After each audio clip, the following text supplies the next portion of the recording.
చంద్రబాబు నాయుడు గారి పాలనలో దాదాపుగా సంవత్సరం అవుతా ఉంది.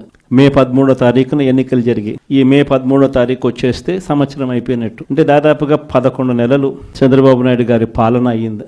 ఈ 11 నెలల కాలంలో ఎక్కడైనా కూడా నాయకుడు అనేవాడు ఎలా ఉండాలి? తాను చేసిన మంచి పనిని చూపించి నేను ఈ మంచి చేశాను కాబట్టి ప్రజల దగ్గరికి వచ్చి ధైర్యంగా చిరునవ్వుతో ప్రజల మన్ననలు పొందుతూ వాళ్ళ ఆశీర్వాదాలు తీసుకునే కార్యక్రమం ఎక్కడైనా జరగాలి. కానీ 11 నెలల కాలంలో చంద్రబాబు నాయుడు గారి పాలనలో మనం చూస్తూ ఉన్నది ఏమిటి అని అంటే, సూపర్ 6 గాలికి ఎగిరిపోయింది, సూపర్ 7లు గాలికి ఎగిరిపోయాయి.